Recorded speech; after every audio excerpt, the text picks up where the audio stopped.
ನಮಸ್ಕಾರ. 2026ನೇ ವರ್ಷ ಮೀನ ರಾಶಿಯವರಿಗೆ ಹೇಗಿರಲಿದೆ ಅನ್ನೋದ್ರ ಬಗ್ಗೆ ಒಂದು ಆಳವಾದ ಚರ್ಚೆಗೆ ಎಲ್ಲರಿಗೂ ಸ್ವಾಗತ. ನಮ್ಮ ಮುಂದಿರೋದು ಮೀನ ರಾಶಿ 2026 ತಿಂಗಳ ಭವಿಷ್ಯ ಅನ್ನೋ ಒಂದು ಮೂಲ. ನಮ್ಮ ಉದ್ದೇಶ ಕೇವಲ 12 ತಿಂಗಳಲ್ಲಿ ಏನಾಗುತ್ತೆ ಅಂತ ಪಟ್ಟಿ ಮಾಡೋದಲ್ಲ, ಬದಲಿಗೆ ಈ ಇಡೀ ವರ್ಷದ ಒಂದು ಕಥೆಯನ್ನ ಅರ್ಥ ಮಾಡಿಕೊಳ್ಳೋದು.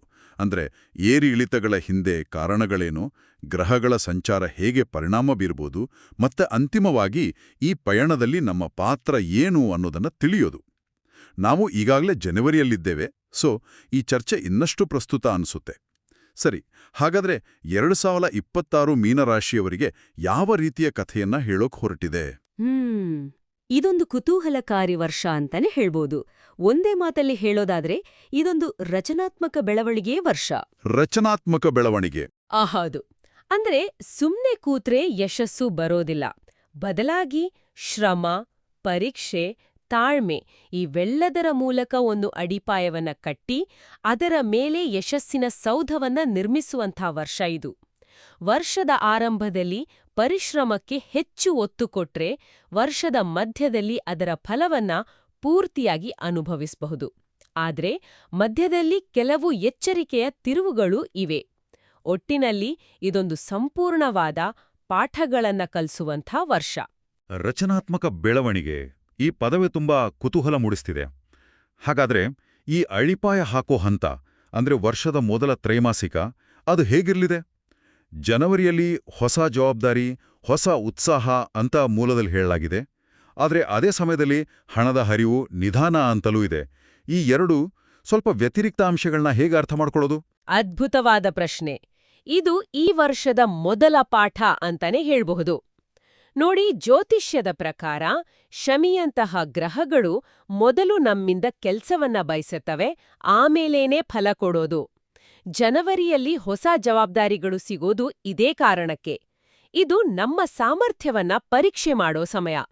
ಆದ್ರೆ ಗುರುಬಲ ಪೂರ್ತಿಯಾಗಿ ಸ್ಥಿರವಾಗಿರದ ಕಾರಣ ಆರ್ಥಿಕ ಫಲಿತಾಂಶ ತಕ್ಷಣಕ್ಕೆ ಸಿಗಲ್ಲ. ಓಹ್, ಸರಿ ಸರಿ. ಅದಕ್ಕಾಗಿಯೇ ಹಣದ ಹರಿವು ನಿಧಾನ ಮತ್ತೆ ಸ್ಥಿರವಾಗಿರುತ್ತೆ. ಉತ್ಸಾಹದ ಭರದಲ್ಲಿ ಅನಗತ್ಯ ಖರ್ಚು ಮಾಡಬಾರದು ಅನ್ನೋ ಎಚ್ಚರಿಕೆ ಇಲ್ಲೇ ಬರೋದು. ಇದಕ್ಕೆ ಪರಿಹಾರದ ಬಗ್ಗೆ ಏನಾದ್ರೂ ಹೇಳಿದಾರಾ? ಇದೆ. ಪರಿಹಾರದ ವಿಚಾರಕ್ಕೆ ಬಂದ್ರೆ ಪ್ರತಿ ಗುರುವಾರ ಹಳದಿ ಹೂವುಗಳಿಂದ ಪೂಜೆ ಮಾಡೋಕ್ ಹೇಳಿದ್ದಾರೆ. ಯಾಕಂದ್ರೆ ಜ್ಯೋತಿಷ್ಯದಲ್ಲಿ ಗುರುಗ್ರಹಕ್ಕೆ ಸಂಬಂಧಿಸಿದ ದಿನ ಗುರುವಾರ, ಬಣ್ಣ ಹಳದಿ. ಮೀನ ರಾಶಿಯ ಅಧಿಪತಿಯಾದ ಗುರುವಿನ ಸಕಾರಾತ್ಮಕ ಶಕ್ತಿಯೊಂದಿಗೆ ನಮ್ಮನ್ನು ಜೋಡಿಸ್ಕೊಂಡ್ರೆ ಆರ್ಥಿಕ ಶಿಸ್ತು ಮತ್ತೆ ಜ್ಞಾನ ಹೆಚ್ಚಾಗತ್ತೆ. ಅಂದ್ರೆ ಜನವರಿಯದ್ದು ಒಂದು ರೀತಿ ಕೆಲ್ಸ ಮಾಡು, ಫಲ ನಿರೀಕ್ಷಿಸ್ಬೇಡ ಅನ್ನೋ ತತ್ವದಾಗೆ ಈ ಒತ್ತಡ ಫೆಬ್ರವರಿಯಲ್ಲೂ ಮುಂದುವರಿಯುತ್ತಾ? ಯಾಕಂದ್ರೆ ಫೆಬ್ರವರಿ ತಿಂಗಳನ್ನ ಪರೀಕ್ಷೆಯ ಕಾಲ ಅಂತ ಹೇಳಿದ್ದಾರೆ. ಕೆಲಸದಲ್ಲಿ ಒತ್ತಡ, ಕುಟುಂಬದಲ್ಲಿ ಗೊಂದಲ, ಇದು ಸ್ವಲ್ಪ ಕಠಿಣ ಅನಿಸುತ್ತೆ. ಹೌದು. ಜನವರಿಯಲ್ಲಿ ಹಾಕಿದ ಅಡಿಪಾಯವನ್ನ ಗಟ್ಟಿ ಮಾಡೋಕೆ ಫೆಬ್ರವರಿ ತಿಂಗಳು ಒಂದು ಪರೀಕ್ಷೆಯ ಹಾಗೆ ಬರುತ್ತೆ. ಇದು ತಾಳ್ಮೆಯನ್ನ ಪರೀಕ್ಷೆ ಮಾಡುವ ಸಮಯ. ವೃತ್ತಿಜೀವನದ ಒತ್ತಡ ಸಹಜವಾಗಿ ವೈಯಕ್ತಿಕ ಜೀವನದ ಮೇಲೂ ಪರಿಣಾಮ ಬೀರಬಹುದು ಅಲ್ವಾ? ನಿಜ. ಇದು ಸಣ್ಣಪುಟ್ಟ ವಾಗ್ವಾದಗಳಿಗೆ ಕಾರಣವಾಗಬಹುದು, ಮೂಲದಲ್ಲಿ ನಿದ್ರೆಯ ಮೇಲೆ ಪರಿಣಾಮ ಬೀರಬಹುದು ಅಂತ ಎಚ್ಚರಿಸಿದ್ದಾರೆ. ಈ ಸಮಯದಲ್ಲಿ ಪ್ರಯಾಣದ ಯೋಗವೂ ಇದೆ. ಬಹುಶಃ ಇದು ಒತ್ತಡದಿಂದ ಒಂದು ಸಣ್ಣ ವಿರಾಮವೂ ಆಗಿರಬಹುದು. ಹಾಗಾದ್ರೆ ಅದಕ್ಕೇನ್ ಪರಿಹಾರ? ಪರಿಹಾರವಾಗಿ ಶನಿವಾರ ಎಳ್ಳೆಣ್ಣೆ ದೀಪ ಹಚ್ಚೋಕೆ ಹೇಳಿದ್ದಾರೆ. ಶನಿಯನ್ನ ತಾಳ್ಮೆ, ಶಿಸ್ತು ಮತ್ತೆ ನ್ಯಾಯದ ಗ್ರಹ ಅಂತ ಪರಿಗಣಿಸಲಾಗುತ್ತೆ. ಎಳ್ಳೆಣ್ಣೆ ದೀಪ ಹಚ್ಚೋದು ಅಂದ್ರೆ ಆ ಶಕ್ತಿಯನ್ನ ಗೌರವಿಸಿ, ನಮ್ಮೊಳಗಿನ ತಾಳ್ಮೆಯನ್ನ ಜಾಗೃತಗೊಳಿಸಿ, ಕಷ್ಟಗಳನ್ನ ಸಹಿಸಿಕೊಳ್ಳೋ ಶಕ್ತಿ ಕೇಳೋ ಒಂದು ಸಾಂಕೇತಿಕ ಕ್ರಿಯೆ. ಸರಿ. ಹಾಗಾದ್ರೆ ಮೊದಲ 2 ತಿಂಗಳ ಕಠಿಣ ಪರಿಶ್ರಮ ಮತ್ತೆ ಪರೀಕ್ಷೆಯ ನಂತರ ಮೀನ ರಾಶಿಯವರೆಗೆ ಸಿಗೋ ಫಲ ಏನು? ಮಾರ್ಚ್ ತಿಂಗಳನ್ನ ಭಾಗ್ಯೋದಯದ ತಿಂಗಳು ಅಂತ ಗುರುತಿಸಲಾಗಿದೆ. ನಿಂತೋದ ಕೆಲ್ಸಗಳು ಮತ್ತೆ ಶುರುವಾಗುತ್ತೆ, ಸಂದರ್ಶನಗಳಲ್ಲಿ ಜಯ. ಇದು ದೊಡ್ಡ ತಿರುವಲ್ವಾ? ಖಂಡಿತವಾಗಿಯೂ. ಇದು ಆಕಸ್ಮಿಕವಾಗಿ ಬರೋ ಭಾಗ್ಯ ಅಲ್ಲ. ಹೌದಾ? ಹೌದು. ಇದು ಜನವರಿ ಫೆಬ್ರವರಿಯಲ್ಲಿ ಪಟ್ಟ ಶ್ರಮಕ್ಕೆ ಸಿಕ್ತಿರುವ ನೇರ ಪ್ರತಿಫಲ. ಜ್ಯೋತಿಷ್ಯದಲ್ಲಿ ಇದನ್ನೇ ಕರ್ಮಫಲ ಅಂತಾರಲ್ಲ, ಆ ರೀತಿ. ಆ 2 ತಿಂಗಳ ತಾಳ್ಮೆ ಮತ್ತು ಪ್ರಯತ್ನಗಳು ಮಾರ್ಚ್ನಲ್ಲಿ ಗ್ರಹಗಳ ಅನುಕೂಲಕರ ಸಂಚಾರದಿಂದಾಗಿ ಫಲ ಕೊಡೋಕೆ ಶುರು ಮಾಡ್ತವೆ. ನಿಂತೋದ ಕೆಲ್ಸಗಳು ಚಾಲನೆಗೆ ಬರೋದು, ಬಾಕಿ ಉಳಿದಿದ್ದ ಹಣ ವಾಪಸ್ ಬರೋದು ಇದೆಲ್ಲವೂ ಆ ಅಡಿಪಾಯದ ಮೇಲೆ ಕಟ್ಟಿದಿರುವ ಮೊದಲ ಮಹಡಿ. ವಿದ್ಯಾರ್ಥಿಗಳಿಗೂ ಇದು ಒಳ್ಳೆಯ ಸಮಯನಾ? ಖಂಡಿತ. ವಿದ್ಯಾರ್ಥಿಗಳಿಗೂ ಇದು ಬಹಳ ಮುಖ್ಯವಾದ ಸಮಯ. ಅವರ ಪರಿಶ್ರಮಕ್ಕೆ ತಕ್ಕ ಫಲ ಸಿಗುತ್ತೆ. ಸರಿ, ವರ್ಷದ ಮೊದಲ ಹಂತ ಅಡಿಪಾಯ ಮತ್ತು ಸ್ಥಾಪನೆಯದ್ದಾಗಿತ್ತು. ಈಗ ಎರಡನೇ ಹಂತಕ್ಕೆ ಬರೋಣ. ವೃತ್ತಿಯಲ್ಲಿ ಒಂದು ಹಂತದ ಸ್ಥಿರತೆ ಸಿಕ್ಕ ಮೇಲೆ ಏಪ್ರಿಲ್ ತಿಂಗಳು ಸಂಬಂಧಗಳ ಮೇಲೆ ಗಮನ ಹರಿಸುತ್ತೆ. ಪ್ರೀತಿ, ಮದುವೆ, ಕುಟುಂಬದ ಸಹಕಾರ ಇದು ಒಂದು ರೀತಿ ಬ್ಯಾಲೆನ್ಸ್ ತರೋ ತಿಂಗಳಿನಂತೆ ಕಾಣಿಸ್ತದೆ. ನಿಖರವಾಗಿ. ಜೀವನದಲ್ಲಿ ವೃತ್ತಿ ಮತ್ತು ವೈಯಕ್ತಿಕ ಬದುಕು ಎರಡೂ ಮುಖ್ಯ ಅಲ್ವಾ? ಮಾರ್ಚ್ನಲ್ಲಿ ವೃತ್ತಿಯಲ್ಲಿ ಯಶಸ್ಸು ಕಂಡ ನಂತರ ಏಪ್ರಿಲ್ ಆ ಸಮತೋಲನವನ್ನ ನೆನಪಿಸುತ್ತೆ. ಈ ಸಮಯದಲ್ಲಿ ಗ್ರಹಗಳ ಸ್ಥಾನ ಭಾವನಾತ್ಮಕ ಬಂಧಗಳನ್ನ ಗಟ್ಟಿಗೊಳಿಸೋಕೆ ಪೂರಕವಾಗಿರುತ್ತೆ. ಆದರೆ ಇಲ್ಲೊಂದು ಸೂಕ್ಷ್ಮವಾದ ಎಚ್ಚರಿಕೆ ಇದೆ. ಏನದು? ಕೋಪದ ಮಾತುಗಳನ್ನ ತಪ್ಪಿಸಿ ಅಂತ. ಸಂಬಂಧಗಳು ಗಟ್ಟಿಯಾಗುತ್ತಿರುವಾಗ ಒಂದು ಸಣ್ಣ ತಪ್ಪು ಮಾತು ಕೂಡ ದೊಡ್ಡ ಬಿರುಕಿಗೆ ಕಾರಣವಾಗಬಹುದು. ಹಾಗಾಗಿ ಸಂವಹನದಲ್ಲಿ ತಾಳ್ಮೆ ತುಂಬಾ ಮುಖ್ಯ. ಓಕೆ, ಇಲ್ಲಿಂದ ಕಥೆ ನಿಜವಾಗ್ಲೂ ಸ್ವಾರಸ್ಯಕರವಾಗತ್ತ ಅನ್ಸುತ್ತೆ. ಮೇ ತಿಂಗಳು ವೃದ್ಧಿ ಜೀವನಕ್ಕೆ ಅತ್ಯುತ್ತಮ ಅಂತ ಹೇಳಲಾಗಿದೆ. ಪ್ರಮೋಷನ್, ಹೊಸ ವ್ಯಾಪಾರ, ವಿದೇಶ ಯೋಗ ಕೂಡ ಇದೆ. ಇದುವರೆಗಿನ ಪರಿಶ್ರಮಕ್ಕೆ ಸಿಗ್ತಿರೋ ಬಹುದೊಡ್ಡ ಬಹುಮಾನದ ಹಾಗೆ ಇದು.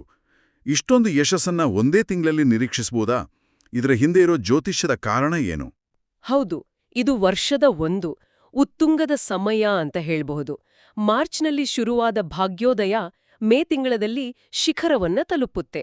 ಇದಕ್ಕೆ ಕಾರಣ ಹಲವು ಶುಭ ಗ್ರಹಗಳ ಸಂಯೋಗ. ಆದರೆ ಇಷ್ಟು ದೊಡ್ಡ ಯಶಸ್ಸನ್ನ ಸ್ವೀಕರಿಸೋಕೆ ಮತ್ತೆ ನಿಭಾಯಿಸೋಕೆ ಅಷ್ಟೇ ಪ್ರಮಾಣದ ದೈಹಿಕ ಮತ್ತು ಮಾನಸಿಕ ಶಕ್ತಿ ಕೂಡ ಬೇಕಾಗತ್ತೆ. ನಿಜ.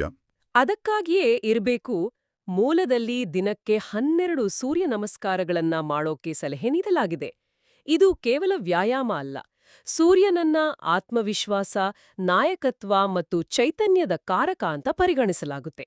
ಸೂರ್ಯ ನಮಸ್ಕಾರ ಮಾಡೋದು ಅಂದ್ರೆ ಆ ಸೌರಶಕ್ತಿಯನ್ನ ನಮ್ಮೊಳಗೆ ಆವಾಹನೆ ಮಾಡ್ಕೊಂಡು ಯಶಸ್ಸನ್ನ ನಿಭಾಯಿಸೋ ಸಾಮರ್ಥ್ಯವನ್ನ ಹೆಚ್ಚಿಸ್ಕೊಡೋ ಒಂದು ಆಧ್ಯಾತ್ಮಿಕ ಕ್ರಿಯೆ. ವೃತ್ತಿಯಲ್ಲಿ ಇಷ್ಟೆಲ್ಲ ಯಶಸ್ಸು ಕಂಡ ಮೇಲೆ ಸಹಜವಾಗಿ ಅದರ ಆರ್ಥಿಕ ಫಲಿತಾಂಶವನ್ನ ನಿರೀಕ್ಷಿಸ್ತೀವಿ. ಹಾಗಾದ್ರೆ ಜೂನ್ ತಿಂಗಳು ಆ ನಿರೀಕ್ಷೆಯನ್ನ ಪೂರೈಸುತ್ತಾ? ಮೂಸದಲ್ಲಿದನ್ನ ದೊಡ್ಡ ಲಾಭದ ತಿಂಗಳು ಅಂತ ಬಹಳ ಸ್ಪಷ್ಟವಾಗಿ ಗುರುತಿಸಿದ್ದಾರೆ. ಖಂಡಿತವಾಗಿಯೂ. ಇಲ್ಲಿ ದೊಡ್ಡ ಲಾಭ ಅಂದ್ರೆ ಕೇವಲ ಸಂಬಳದ ಹೆಚ್ಚಳ ಅಲ್ಲ. ಓ. ಇದು ಆಸ್ತಿ ವಿಚಾರಗಳು, ಭೂಮಿ ವ್ಯವಹಾರಗಳು ಅಥವಾ ಹಿಂದೆ ಮಾಡಿದ ಹೂಡಿಕೆಗಳಿಂದ ಬರೋ ದೊಡ್ಡ ಮೊತ್ತದ ಹಣವನ್ನ ಸೂಚಿಸುತ್ತೆ. ಇದಕ್ಕೆ ಮೂಲದಲ್ಲಿ ಸ್ಪಷ್ಟ ಕಾರಣವೂ ಕೊಟ್ಟಿದ್ದಾರೆ. ಗುರುಬಲ ಶಿಖರದಲ್ಲಿರ್ತದೆ. ಮೀನರಾಶಿಯ ಅಧಿಪತಿಯೇ ಗುರು. ಹಾಗಾಗಿ ಗುರು ತನ್ನದೇ ಮನೆಯವರಿಗೆ ಬಲಶಾಲಿಯಾದಾಗ ಅದು ಹೇಗೆ ಅಂದ್ರೆ ಮನೆಯ ಯಜಮಾನನೇ ತನ್ನ ಕುಟುಂಬಕ್ಕೆ ಎಲ್ಲವನ್ನೂ ಒದಗಿಸಿದ ಹಾಗೆ. ವಾವ್! ಜ್ಞಾನ, ಸಂಪತ್ತು ಮತ್ತೆ ಅವಕಾಶಗಳು ಸಹಜವಾಗಿ ಹರಿದು ಬರ್ತವೆ. ವರ್ಷದ ಆರಂಭದಲ್ಲಿ ನಿಧಾನವಾಗಿದ್ದ ಹಣದ ಹರಿವುಗೂ ಜೂನ್ ತಿಂಗಳ ಈ ದೊಡ್ಡ ಲಾಭಕ್ಕೂ ಇರೋ ವ್ಯತ್ಯಾಸವೇ ಈ ವರ್ಷದ ಬೆಳವಣಿಗೆಯ ಕಥೆಯನ್ನ ಹೇಳುತ್ತೆ. ಸರಿ, ವರ್ಷದ ಮೊದಲಾರ್ಧ ತುಂಬಾನೇ ಆಶಾದಾಯಕವಾಗಿದೆ. ಆದರೆ ಯಶಸ್ಸಿನ ಉತ್ತುಂಗದ ನಂತರ ಸಾಮಾನ್ಯವಾಗಿ ಒಂದು ಇಳಿಕೆ ಅಥವಾ ವಾಸ್ತವದ ಅರಿವು ಮೂಡುತ್ತೆ. ಜುಲೈ ತಿಂಗಳು ಮಿಶ್ರ ಫಲವನ್ನ ತರುತ್ತೆ, ಓಡಾಟ ಮತ್ತೆ ಖರ್ಚು ಹೆಚ್ಚಾಗುತ್ತೆ ಅಂತ ಹೇಳಲಾಗಿದೆ. ಇದು ಆ ರೀತಿಯ ಒಂದು ರಿಯಾಲಿಟಿ ಚೆಕ್ ತಿಂಗಳ? ಇದನ್ನ ರಿಯಾಲಿಟಿ ಚೆಕ್ ಅನ್ನೋದಕ್ಕಿಂತ ನಿರ್ವಹಣೆಯ ಹಂತ ಅಂತ ಹೇಳಬಹುದು. ನಿರ್ವಹಣೆ? ಹೌದು. ಜೂನ್ನಲ್ಲಿ ಗಳಿಸಿದ ಯಶಸ್ಸು ಮತ್ತು ಲಾಭವನ್ನ ನಿರ್ವಹಿಸೋಕೆ ಜುಲೈನಲ್ಲಿ ಹೆಚ್ಚು ಓಡಾಟ ಬೇಕಾಗಬಹುದು. ಹೊಸ ಜವಾಬ್ದಾರಿಗಳು, ಹೊಸ ವ್ಯವಹಾರಗಳು ಸಹಜವಾಗಿಯೇ ಹೆಚ್ಚು ಪ್ರಯಾಣ ಮತ್ತೆ ಖರ್ಚನ್ನ ತರ್ತವೆ. ಈ ಓಡಾಟದ ಭರದಲ್ಲಿ ಆರೋಗ್ಯವನ್ನ, ವಿಶೇಷವಾಗಿ ಊಟ ತಿಂಡಿ ಮತ್ತೆ ವಿಶ್ರಾಂತಿಯನ್ನ ಕಡೆಗಣಿಸೋ ಸಾಧ್ಯತೆ ಹೆಚ್ಚು. ಹಾಗಾಗಿ ಇದು ಗಳಿಸಿದ್ದನ್ನ ಉಳಿಸಿಕೊಳ್ಳೋಕೆ ಮತ್ತೆ ಆರೋಗ್ಯವನ್ನ ಕಾಪಾಡಿಕೊಳ್ಳೋಕೆ ಗಮನ ಹರಿಸಬೇಕಾದ ತಿಂಗಳು. ಜುಲೈನ ನಿರ್ವಹಣೆಯಂದ ಆಗಸ್ಟ್ ತಿಂಗಳಿಗೆ ಎಚ್ಚರಿಕೆಯ ತಿಂಗಳು ಅಂತ ಸ್ಪಷ್ಟವಾಗಿ ಬರೆದಿದ್ದಾರೆ. ಇದು ಕೇಳೋಕೆ ಸ್ವಲ್ಪ ಆತಂಕಕಾರಿಯಾಗಿದೆ. ಇದಕ್ಕೆ ಕಾರಣ ರಾಹುವಿನ ಪ್ರಭಾವ ಅಂತಲೂ ಹೇಳಿದ್ದಾರೆ. ಈ ರಾಹುವಿನ ಪ್ರಭಾವ ಕೇವಲ ಆರ್ಥಿಕ ವ್ಯವಹಾರಗಳಿಗೆ ಸೀಮಿತನಾ ಅಥವಾ ವೈಯಕ್ತಿಕ ಸಂಬಂಧಗಳ ಮೇಲೂ ಪರಿಣಾಮ ಬೀರಬಹುದಾ? ಇದು ಬಹಳ ಮುಖ್ಯವಾದ ಪ್ರಶ್ನೆ. ಆಗಸ್ಟ್ ತಿಂಗಳು ಒಂದು ದಟ್ಟವಾದ ಮಂಜಿನ ಹಾಗೆ. ದಾರಿ ಸ್ಪಷ್ಟವಾಗಿ ಕಾಣೋದಿಲ್ಲ. ರಾಹುವನ್ನ ಜ್ಯೋತಿಷ್ಯದಲ್ಲಿ ಭ್ರಮೆಯ ಕಾರಕ ಅಂತಾರೆ. ಅದು ನಮ್ಮ ಬುದ್ಧಿಯ ಮೇಲೆ ಒಂದು ಪರದೆಯನ್ನ ಎಳೆದು ಸರಿ ತಪ್ಪುಗಳ ನಡುವಿನ ವ್ಯತ್ಯಾಸವನ್ನ ಮರೆಮಾಚೋ ಹಾಗೆ ಮಾಡುತ್ತೆ. ಹಾಗಾಗಿ ನಂಬಿದವರಿಂದ ಮೋಸ, ದಾಖಲೆಗಳಲ್ಲಿ ಗೊಂದಲ, ವ್ಯವಹಾರದಲ್ಲಿ ತಪ್ಪು ನಿರ್ಧಾರಗಳು ಆಗೋ ಸಾಧ್ಯತೆ ಹೆಚ್ಚು. ಹಾಗಾದ್ರೆ ಇದು ಸಂಬಂಧಗಳ ಮೇಲೂ ಪರಿಣಾಮ ಬೀರುತ್ತಾ? ಖಂಡಿತ. ಇದು ಕೇವಲ ಆರ್ಥಿಕತೆಗೆ ಸೀಮಿತ ಅಲ್ಲ.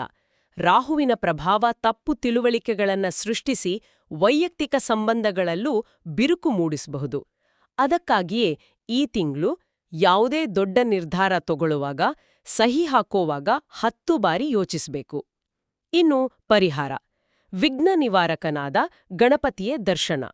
ಗಣೇಶನು ಬುದ್ಧಿಪ್ರದಾಯಕ. ಆತನನ್ನ ಪ್ರಾರ್ಥಿಸೋದ್ರಿಂದ ರಾಹುವಿನ ಭ್ರಮೆಯನ್ನ ಭೇದಿಸಿ ಸ್ಪಷ್ಟವಾದ ಬುದ್ಧಿಯಿಂದ ನಿರ್ಧಾರ ತಗೊಳ್ಳೋ ಶಕ್ತಿ ಬರುತ್ತೆ.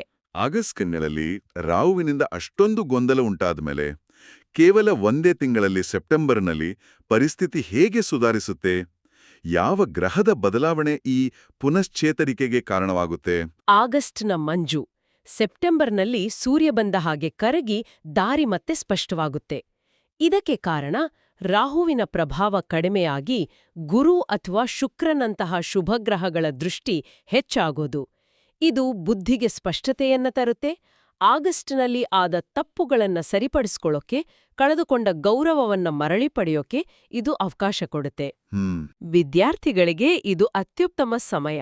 ಅಷ್ಟೇ ಅಲ್ಲ, ಹೊಸ ಆದಾಯದ ಮೂಲಗಳು ತೆರೆದುಕೊಳ್ಳುತ್ತವೆ. ಇದು ಆಗಸ್ಟ್ನಲ್ಲಿ ಉಂಟಾಗಿರಬಹುದಾದ ಆರ್ಥಿಕ ನಷ್ಟವನ್ನ ಸರಿದೂಗಿಸೋಕೆ ಸಹಾಯ ಮಾಡುತ್ತೆ. ವರ್ಷವಿಡೀ ವೃತ್ತಿ ಮತ್ತೆ ಹಣಕಾಸಿನ ಬಗ್ಗೆ ಗಮನಹರಿಸಿದ ನಂತರ ಕುಟುಂಬದ ಕಡೆಗೆ ಗಮನಹರಿಸೋಕೆ ಅಕ್ಟೋಬರ್ನಲ್ಲಿ ಅವಕಾಶ ಸಿಗುತ್ತಾ? ಮೂಲದಲ್ಲಿ ಇದನ್ನ ಕುಟುಂಬ ಸುಖದ ತಿಂಗಳು ಅಂತ ಹೇಳಿದ್ದಾರೆ. ಕೇಳೋಕೆನೆ ಖುಷಿಯಾಗುತ್ತೆ. ನಿಜ. ಇದು ವರ್ಷದ ಪರಿಶ್ರಮಕ್ಕೆ ಸಿಗ್ತಿರುವೊಂದು ಸುಂದರವಾದ ಬಹುಮಾನ. ವೃತ್ತಿ ಮತ್ತೆ ಆರ್ಥಿಕತೆಯ ಏರಿಳಿತಗಳ ನಂತರ ಈ ತಿಂಗಳು ಸಂಪೂರ್ಣವಾಗಿ ಕುಟುಂಬದ ಸಂತೋಷಕ್ಕೆ ಮೀಸಲಾಗಿರುತ್ತೆ. ಮೂಲದಲ್ಲಿ ಕೆಲವು ನಿರ್ದಿಷ್ಟವಾದ ಶುಭಯೋಗಗಳನ್ನ ಉಲ್ಲೇಖಿಸಿದ್ದಾರೆ. ಹಾಗಾ? ಹೌದು. ಹೊಸ ಮನೆ ಖರೀದಿಸೋ ಅಥವಾ ಕಟ್ಟಿಸೋ ಯೋಗ, ಸಂತಾನ ಬಯಸೋವರಿಗೆ ಶುಭ ಸಮಾಚಾರ, ಮತ್ತೆ ಕುಟುಂಬದೊಂದಿಗೆ ಒಂದು ಸುಂದರವಾದ ಪ್ರವಾಸ ಮಾಡೋ ಅವಕಾಶಗಳು.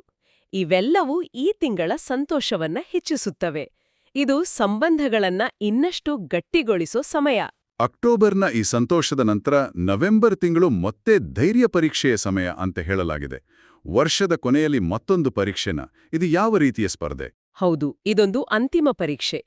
ಇದುವರೆಗೂ ಗಳಿಸಿದ ಯಶಸ್ಸು ಮತ್ತೆ ಸ್ಥಾನವನ್ನ ಉಳಿಸ್ಕೊಳ್ಳೋಕೆ ಅಥವಾ ಇನ್ನಷ್ಟು ಉತ್ತಮಪಡಿಸೋಕೆ ಎದುರಾಗೋ ಸ್ಪರ್ಧೆ ಇದು. ಇದು ವೃತ್ತಿರಂಗದಲ್ಲಿ ಸಹೋದ್ಯೋಗಿಗಳಿಂದ ಬರ್ಬೋದು ಅಥವಾ ವ್ಯಾಪಾರದಲ್ಲಿ ಪ್ರತಿಸ್ಪರ್ಧಿಗಳಿಂದ ಬರ್ಬೋದು.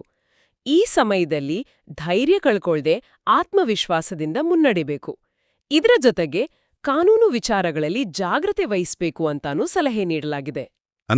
ಅಂದ್ರೆ ಯಾವುದೇ ಕಾನೂನಾತ್ಮಕ ಒಪ್ಪಂದಗಳು ಅಥವಾ ವ್ಯಾಜ್ಯಗಳಿದ್ರೆ ಅವುಗಳನ್ನ ಎಚ್ಚರಿಕೆಯಿಂದ ನಿಭಾಯಿಸಬೇಕು. ಹಾಗಾದ್ರೆ ಈ ಅಂತಿಮ ಪರೀಕ್ಷೆಯಲ್ಲಿ ಗೆಲುವು ಸಿಗುತ್ತಾ? ಡಿಸೆಂಬರ್ ವಿಜಯ ಸಮಾಪ್ತಿ, ವರ್ಷದ ಅತ್ಯುತ್ತಮ ಫಲಗಳು ಈ ತಿಂಗಳು ಸಿಗಲಿವೆ ಅಂತ ಹೇಳಿದ್ದಾರೆ.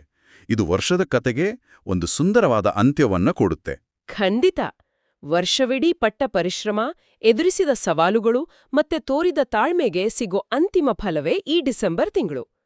ಇದು ಕೇವಲ ನವೆಂಬರ್ ಪರೀಕ್ಷೆಯ ವಿಜಯ ಅಲ್ಲ, ಇಡೀ ವರ್ಷದ ಪಯಣದ ವಿಜಯ. ಹಣಕಾಸಿನ ದೃಷ್ಟಿಯಿಂದ ಉತ್ತಮ ಉಳಿತಾಯ ಸಾಧ್ಯವಾಗುತ್ತೆ. ವರ್ಷದ ಆರಂಭದಲ್ಲಿ ಹಣದ ಹರಿವು ನಿಧಾನವಾಗಿದ್ರೆ ವರ್ಷದ ಕೊನೆಯಲ್ಲಿ ಹಣ ಸಂಗ್ರಹವಾಗುತ್ತೆ. ಅಷ್ಟೇ ಅಲ್ಲ, ಮದುವೆ ಅಥವಾ ನಿಶ್ಚಿತಾರ್ಥದಂಥ ಶುಭ ಕಾರ್ಯಗಳು ಮನೆಯಲ್ಲಿ ನಡೆಯೋ ಯೋಗವೂ ಇದೆ. ಒಟ್ಟಿನಲ್ಲಿ ಇದು ಒಂದು ಸಂತೃಪ್ತಿಕರ ಮತ್ತು ವಿಜಯಶಾಲಿಯಾದ ಅಂತ್ಯವನ್ನ ಸೂಚಿಸುತ್ತೆ. ಹಾಗಾದ್ರೆ ಈ ಸಂಪೂರ್ಣ ಚರ್ಚೆಯನ್ನ ಒಟ್ಟುಗೂಡಿಸಿ ನೋಡಿದ್ರೆ 2026 ಮೀನರಾಶಿಯವರಿಗೆ ಒಂದು ಸರಳ ರೇಖೆಯ ವರ್ಷ ಅಲ್ಲ. ಇದು ಅಡಿಪಾಯ ಹಾಕೋದು, ಯಶಸ್ಸಿನ ಶಿಖರವೇರೋದು, ಒಂದು ಕಠಿಣ ತಿರುವನ್ನು ಎದುರಿಸೋದು ಮತ್ತು ಅಂತಿಮವಾಗಿ ವಿಜಯ ಸಾಧಿಸೋ ಒಂದು ಸಂಪೂರ್ಣ ಕಥಾನಕ. ನಿಖರವಾಗಿ. ಈ ತಿಂಗಳವಾರು ಭವಿಷ್ಯದ ಜೊತೆಗೆ ವರ್ಷಪೂರ್ತಿ ಪಾಲಿಸೋಕೆ ಕೆಲವು ಸಾಮಾನ್ಯ ಉಪಾಯಗಳನ್ನ ಕೂಡ ಮೂಲದಲ್ಲಿ ನೀಡಲಾಗಿದೆ. ಇವು ಕೇವಲ ಒಂದು ತಿಂಗಳಿಗೆ ಸೀಮಿತ ಅಲ್ಲ, ಬದಲಿಗೆ ಇಡೀ ವರ್ಷದ ಪಯಣಕ್ಕೆ ಶಕ್ತಿ ನೀಡುವಂಥವು. ಪ್ರತಿ ಗುರುವಾರ ವಿಷ್ಣು ಸಹಸ್ರನಾಮವನ್ನ ಪಠಿಸೋದು ಮನಸ್ಸಿಗೆ ಶಾಂತಿ ಮತ್ತು ದೈವ ಬಲವನ್ನ ಕೊಡುತ್ತೆ. ಸುಳ್ಳು ಮಾತನ್ನ ತಪ್ಪಿಸೋದು ನಮ್ಮ ನೈತಿಕ ಸ್ಥೈರ್ಯವನ್ನ ಹೆಚ್ಚಿಸಿ ರಾಹುವಿನಂತಹ ಗ್ರಹಗಳ ನಕಾರಾತ್ಮಕ ಪ್ರಭಾವದಿಂದ ದೂರ ಇಡುತ್ತೆ ಮತ್ತು ಹಳದಿ ವಸ್ತ್ರವನ್ನ ದಾನ ಮಾಡೋದು ರಾಶ್ಯಾಧಿಪತಿಯಾದ ಗುರುವಿನ ಅನುಗ್ರಹವನ್ನ ಸದಾಕಾಲ ನಮ್ಮೊಂದಿಗೆ ಇರಿಸ್ಕೊಳ್ಳೋಕೆ ಸಹಾಯ ಮಾಡುತ್ತೆ. ಅಂತಿಮವಾಗಿ ಈ ಸಂಪೂರ್ಣ ವಿಶ್ಲೇಷಣೆಯ ಸಾರಾಂಶ ಬಹುಶಃ ಒಂದೇ ವಾಕ್ಯದಲ್ಲಿದೆ: ಪರಿಶ್ರಮ ಪ್ಲಸ್ ನಂಬಿಕೆ = ಯಶಸ್ಸು. ಇದು ಈ ವರ್ಷದ ಮಂತ್ರದ ಹಾಗೆ ಇದೆ. ಹೌದು. ಆದ್ರೆ ಈ ಚರ್ಚೆಯ ನಂತರ ಆಲೋಚಿಸೋಕೆ ಒಂದು ಮುಖ್ಯವಾದ ಪ್ರಶ್ನೆ ಉಳಿಯುತ್ತೆ. ಈ ಭವಿಷ್ಯವಾಣಿಯು ಒಂದು ದಿಕ್ಸೂಚಿ ಇದ್ದ ಹಾಗೆ, ಒಂದು ನಕ್ಷೆಯ ಹಾಗೆ. ದಾರಿಯಲ್ಲಿ ಬರಬಹುದಾದ ತಿರುವುಗಳು, ಎಚ್ಚರಿಕೆಯ ಸ್ಥಳಗಳು ಮತ್ತೆ ಉತ್ತಮ ಅವಕಾಶಗಳನ್ನ ಇದು ತೋರಿಸುತ್ತೆ.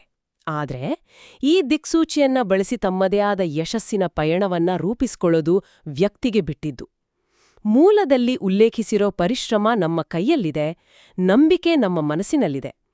ಹಾಗಾದ್ರೆ ಈ ನಕ್ಷೆಯನ್ನ ಹಿಡಿದು ತಮ್ಮ ಸ್ವಂತ ಪ್ರಯತ್ನ ಮತ್ತು ಮನೋಬಲದಿಂದ ಮೀನರಾಶಿಯವರು ತಮ್ಮ 2026ರ ಕಥೆಯನ್ನ ಎಷ್ಟು ಅದ್ಭುತವಾಗಿ ಬರೆಯಬಲ್ಲರು? ಇದು ನಾವು ಯೋಚಿಸಬೇಕಾದ ವಿಷಯ.